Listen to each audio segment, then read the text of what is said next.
నమస్తే. మనం సోమాజిగూడ ప్రెస్ క్లబ్‌లో ఉన్నాం. ఇక్కడ నిరుద్యోగులంతా కలిసి ప్రెస్ మీట్ పెట్టడం జరిగింది. ఒకసారి మాట్లాడదాం. నమస్తే. నమస్తే అన్న. ఈరోజు ప్రెస్ మీట్ పెట్టారు. రేపు గాంధీ భవన్ ముట్టడి ఉంది. ముట్టడి కాదు, ముట్టడి శాంతియుత ర్యాలీ. శాంతియుత ర్యాలీ. ఓకే. ముట్టడి అనకండి. ఆ! వినతి పత్రాలు. వినతి పత్రాలు ఇస్తారు అంతేనా? ముట్టడి చేస్తారా మరి? శాంతియుతంగా వెళ్తున్నాం. భయపడుతుర్రేమో మరి మీరు వెళ్తా అంటేనే వాళ్ళు భయపడుతుర్రు కదా! నిజంగా వాళ్ళు నిరుద్యోగుల కోసం 60,000 ఉద్యోగాలు, 70,000 ఉద్యోగాలు ఇచ్చి ఉంటే హ్మ్. భయపడాల్సిన అవసరం లేదు. ఎందుకంటే చర్చలకు పోయినప్పుడు వాళ్ళు కూడా అంతే ధైర్యంగా ముందు రావాలి. మేము ఇచ్చినాం అని చెప్పేసి ప్రతి సభలో చెప్తున్నారు కదా. మేము అదే, మీరు మా దగ్గరికి ఎట్లా రావట్లేరు, మా సమస్య ఎట్లా తీర్చలేరు, మేమే మీ దగ్గరికి వస్తున్నాం. గాంధీ భవన్కి మేమే మీ దగ్గరికి వస్తున్నాం. వినతి పత్రాలు ఇచ్చొస్తారా? వినతి పత్రాలు ఇవ్వడానికే, జస్ట్ వినతి పత్రాలు ఇవ్వడానికే మేము గాంధీ భవన్కి వెళ్తున్నాం. దీంట్లో శాంతియుతంగా వెళ్తాం. 200 మంది వస్తారా, 2,000 మంది వస్తారా, 20,000 మంది వస్తారా మాకు తెలియదు కదా. ఎందుకంటే నిజంగా నిశ్శబ్దంగా పోయి ర్యాలీగా పోయి ఒక వినతి పత్రం ఇచ్చి వచ్చేస్తాం. ఇంకేం చేయం. వినతి పత్రంలో ఏం డిమాండ్లు ఉన్నాయి ప్రధానంగా? ఏముంటాయి, గ్రూప్ 1, 2, 3 ఎక్కడ పోయినాయి, డిఏ మెగా డిఎస్ ఎటు పోయింది, స్కూటీ ఎక్కడ పోయింది, నిరుద్యోగ వృత్తి ఎక్కడ పోయింది, మీ మేనిఫెస్టోలో ఉన్నాయి అడుగుతున్నాం. మేము కొత్తగా ఏం అడగట్లేము కదా, కొత్తగా ఏం అడగట్లేదు కదా. మీరు మేనిఫెస్టోలో మొదటి ఏడాదిలో 2 లక్షల ఉద్యోగాలు అన్నారే, అది ఎక్కడ పోయింది?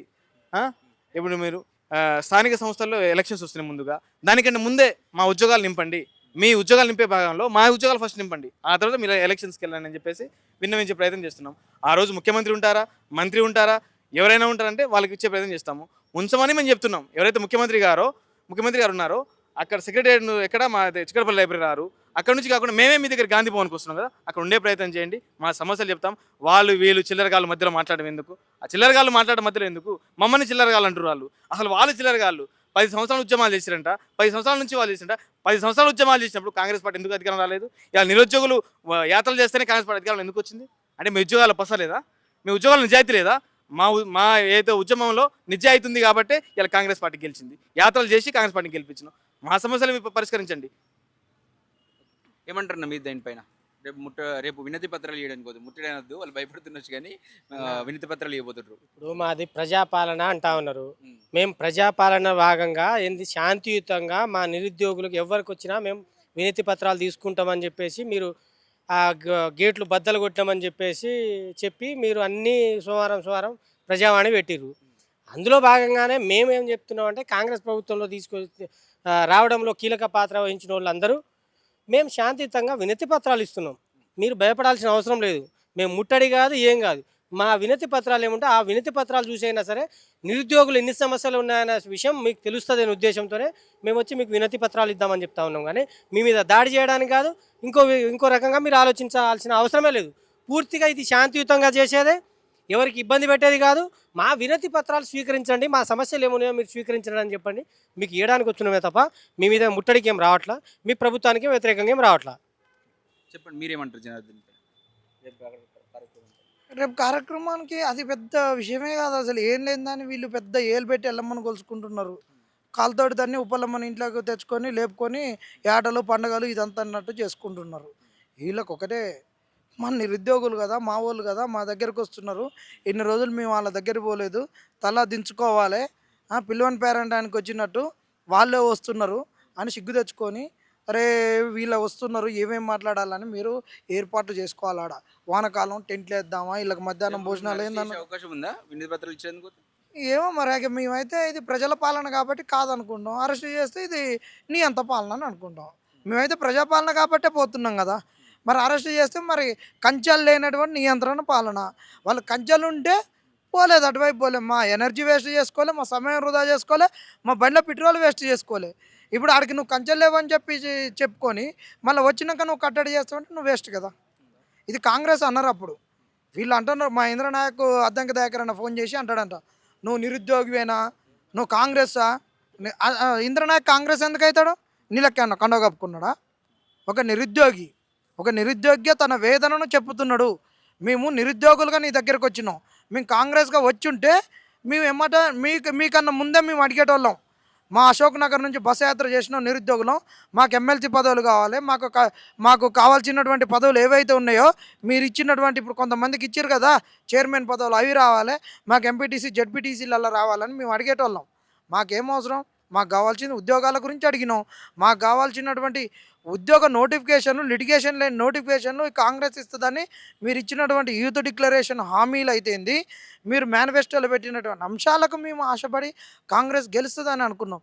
ఈరోజు అంటావు మీ నిరుద్యోగులు ఓట్లు వేస్తే గెలిచినావు అంటున్నావు. మరి 10 ఏళ్ల సంది మీరు ఏం బీకిరు? 10 ఏళ్ల సంది మీరు ఏం చేసిర్రు? మీరు ఇచ్చిన తెలంగాణ అంటున్నారు కదా, ఇచ్చిన తెలంగాణలో అధికారంలో ఎందుకు కూర్చోలేకపోయారు మీరు? మిమ్మల్ని ప్రజలు నమ్మలే కదా. ఆ ప్రభుత్వం నియంత ప్రభుత్వం అన్నారు. ఆ నియంత పాలన మీరు ప్రజలలోకి ఎందుకు తీసుకెళ్ళిపోలేకపోయారు? దళితులకు 3 ఎకరాల భూమి ఇవ్వలేదు, నీళ్లు కాళేశ్వరం నీళ్లు అన్ని బీఆర్ఎస్ వాళ్ళ ఫామ్ హౌస్లకు పోతున్నాయి అన్నారు. మరి ప్రజలలోకి ఎందుకు తీసుకుపోలేకపోయారు? ముసలోళ్ళకు పింఛన్లు టైంకి పడట్లేదు అన్నారు, ఎందుకు తీసుకుపోలేకపోయారు? ఉద్యోగులకు వాళ్ళ ఈఎంఐల వల్ల ఇబ్బంది అవుతుంది, 20వ తారీఖు 30వ తారీఖు వేస్తున్న నెల చివరిలో జీతాలు వేస్తున్నా అని చెప్పిన ఉద్యోగులు మీరు ఎందుకు కదిలించుకొని కాంగ్రెస్ వైపు ఓటు వేసుకోలేకపోయారు? ఈ ప్రభుత్వ వ్యతిరేక శక్తుల్ని, ప్రభుత్వ వ్యతిరేక ఓటును అన్నిటినీ కదిలించి కాంగ్రెస్ వైపుకు ఓటు వేయడానికి మళ్లించింది నిరుద్యోగులు. మరి మా వల్ల ఏం కాదన్నప్పుడు ఇదే రేవంత్ రెడ్డి ఇక్కడికి ఎందుకు వచ్చిండు? రేవంత్ రెడ్డి వచ్చినప్పుడు మీరు ఎవరు రాలేదుగా, కాంగ్రెస్ వాళ్ళు ఏ నాయకుడు కూడా రాలేదు కదా. ఇవాళ రేవంత్ రెడ్డి ఏమంటే కాన్వాయ్ డంబాచారం అంతా కొట్టుకునేటటువంటి వాళ్ళు కుటుంబ పరివారం రాలేదు, కాంగ్రెస్ వాళ్ళు రాలేదు, ఇక్కడ ఉన్నటువంటి లోకల్ నాయకులు కూడా రాలేదు. ఆ రోజు ఎవరు నిలబడ్డారు మీ అమ్మటి? నిరుద్యోగులే కదా. ఆ రోజు రేవంత్ రెడ్డి అమ్మటి నిలబడ్డది వాళ్ళు మీలాంటి మీడియా మిత్రులే కదా. ఆయన బిడ్డను పెళ్లికి రానియకుండా తీసుకోపోయినప్పుడు, ఆయన మీద గత ప్రభుత్వం దాష్టికాలు చేసిందన్నప్పుడు, గత ప్రభుత్వము యొక్క నియంత పాలనను ప్రజలలోకి తీసుకుపోరన్నప్పుడు మీ సోషల్ మీడియానేగా ఉంది, మెయిన్ స్ట్రీమ్ మీడియా. వాళ్ళందరూ అమ్ముడు పోయిర్రు, చంద్రబాబు కేసీఆర్ ద్వారా అమ్ముడు పోయిర్రు అన్నప్పుడు ఆయనకు అండగా నిలబడ్డది మీరు. ప్రభుత్వం రావడానికి కొట్లాడుతుంటే మా కొట్లాటను సమాజాన్ని చూపించింది మీరు. వాళ్ళని చూపించారు, మమ్మల్ని చూపించారు, కాంగ్రెస్ని తీసుకొచ్చినాం. అందరి కష్టాలు ఉన్నాయి. మిమ్మల్ని ఎడంకాలతో తన్నాడు, మమ్మల్ని అదే తన్యకాలతోటే మళ్ళీ మమ్మల్ని తన్నాడు. కాబట్టి రేవంత్ రెడ్డి గారికి వాళ్ళ ప్రభుత్వానికి ఏం చెప్తున్నాం అంటే జస్ట్ వినతి పత్రాలు ఇవ్వబోతున్నారు అంతే. అంతేనా, ఏం లేదు. వాళ్ళు ఇచ్చిన హామీ పత్రాలలో ఏమేమి ఉన్నాయో తెలుసుకోరు, నోరు జారక్రి. మాకు ఇచ్చినటువంటి హామీలను నెరవేర్చడం అంతే. శాంక్షన్ పోస్టులు వేకేట్గా ఉంచవద్దు, హైకోర్టు డైరెక్షన్ ఉంది. ఆ డైరెక్షన్ వల్లనే ఆ రోజు కేసీఆర్ గారు 80,000 ఉద్యోగాలకు నోటిఫికేషన్స్ ఇచ్చారు. 80,000 ఉద్యోగాలకు నోటిఫికేషన్స్ ఇస్తేందుకు ఒక జీవో వచ్చింది. నువ్వు గవర్నమెంట్ ఉద్యోగాలు ఇస్తేందుకు గవర్నమెంట్ అప్రూవల్ కొరకు, ఫైనాన్షియల్ డిపార్ట్మెంట్ అప్రూవల్ కొరకు నువ్వు తీసుకుంటున్నటువంటి జీవోలు ఏంటి, ఆ జీవోలను పట్టబయలు చేయాలి. నిరుద్యోగుల తరపున మీరు కొట్లాడుతూ ఉన్నారు గవర్నమెంట్ ఉద్యోగాల కోసం. యాస్టీస్గా మీరు ఇంకో ఉద్యమం కూడా స్టార్ట్ చేయబోతున్నారు, లోకల్ రిజర్వేషన్. ప్రైవేట్ కంపెనీలో, పెద్ద పెద్ద కంపెనీల్లో మనకు లోకల్గా ఉన్నటువంటి తెలంగాణ వాళ్ళకు 80% రిజర్వేషన్ అని ఆ మూవ్మెంట్ కూడా స్టార్ట్ చేయబోతున్నారు. మీరు ఏం చెప్తారు ఈ లోకల్ మూవ్మెంట్ మీద? ఇవన్నీ వాళ్ళు ఎత్తుకున్నాయి, యూత్ డిక్లరేషన్లో ఉన్నాయి. కొత్త మీ లేపేది ఏం లేదు. వాళ్ళు రావడం కొరకు కాడెత్తుకున్నారు, వాళ్ళు రాగానే కాడెత్తేసారు. దానిని మేము ముందుకు తీసుకుపోతున్నాం అంతే. వాళ్ళు ఎత్తుకున్న తెలంగాణలో లోకల్ రిజర్వేషన్స్ 80% లోకల్లో ఎందుకు రావు? మరి రంగంలో ఎందుకు హామీలు ఇచ్చారు? ఎంతవరకు వయబుల్ అవుతుంది? లీగల్ స్క్రూటినీ అవన్నీ చేయరి. అసలు వందల వేల ఉద్యోగాలు ఉంటాయి, లక్షల ఉద్యోగాలు ఉంటాయి ప్రైవేట్ రంగంలో. దాన్ని మనం ఉపయోగించుకోలేకపోతున్నాం. ఇక్కడ నార్త్ ఇండియన్ వాళ్ళు వచ్చి ఇక్కడ పనులు చేస్తూ ఉన్నారు, మనమేమో వాళ్ళ దగ్గర అసలు పని చేయడానికి కూడా పనికి వస్తలేదు. ఏదో స్కిల్ పేరుతోనో ఏదోతోనో పక్కన పెట్టేస్తాను. ఈ రకంగా ఎలా ఉద్యమం బిల్డ్ చేయబోతా ఉన్నారు లోకల్ మూవ్మెంట్? అన్న మ్యాన్ పవర్ ఉంది. గుంపు మేస్త్రి గారు కదా, తాపే పని కానించి కలెక్టర్ వరకు, అంటే కలెక్టర్ స్థాయి కన్నా ఎక్కువ ఉద్యోగాలు తీసుకుని CEO పోస్టుల వరకు ఉన్నాయి. తెలంగాణలో ఎడ్యుకేటెడ్స్ లేరా? మానవ వనరులు ఉన్నాయిగా, మరి వీటిని ఎందుకు వినియోగించుకోవట్లేవు? అత్యంత దౌర్భాగ్యమైన స్థితి తెలంగాణలో ఏముందంటే, నీళ్లు అనేటటువంటి ఒక వనరును, ప్రకృతి వనరులను ఉపయోగించుకుంటున్నారు కానీ మానవ వనరులను నిర్వీర్యం చేస్తూ, మానవులను చనిపోయేటట్టు చేస్తూ ఉన్నటువంటిది ఈ తెలంగాణ నేల. ఈ తెలంగాణలో బహుజనుల బతుకులు మారుతాయి, అందరి బతుకులు మారుతాయి అంటే మానవ వనరులను ఉపయోగించుకుంటారు. వీళ్ళకి కావాల్సిన స్కిల్ని ఎంపవర్ చేస్తూ వచ్చేటటువంటి ప్రైవేట్ సెక్టర్ ఉద్యోగాలు మాకు ఇస్తారని తెలంగాణలో 1200 మంది చనిపోయారు. వచ్చిన కాంగ్రెస్లో కూడా 600 చనిపోయారు. 6 గ్యారంటీలు అమలు కాలే, 6 చనిపోయారు. ఈ తెలంగాణలో మానవ వనరులను నిర్వీర్యోగం చేస్తూ తెలంగాణ ఉద్యమ ట్యాగులు అయినటువంటి నియామకాలను తుంగలో దొక్కితే మాత్రం ఎవరిని ఉపేక్షించేది లేదు. మరొక ఉద్యమం ఉధృతమవుతుంది. మీరు దాన్ని లేవనెత్తిర్రు, అధికారంలోకి రాగానే కిందెత్తేసిర్రు. ప్రతిపక్ష పార్టీలు మాట్లాడాలా దాని గురించి, అధికార పార్టీ అయ్యాల. మరి అందరు మీరు జేఏసీ లేదు ఎందుకు ఫామ్ అయ్యారు? నీళ్లు నిధులు నియామకాలని దాని మీదనే కదా జేఏసీలుగా ఫామ్ అయింది. ఈరోజు నీళ్ళ గురించి, నిధుల గురించి మాట్లాడు, నియామకాల గురించి ఎవడెందుకు మాట్లాడట్లే? నీళ్లు మాకు వచ్చినాయా, నిధులు మాకు వచ్చినాయా? ఈ బలహీన వర్గాలకు వచ్చినాయా? ఈ బీదోనికి వచ్చినాయా?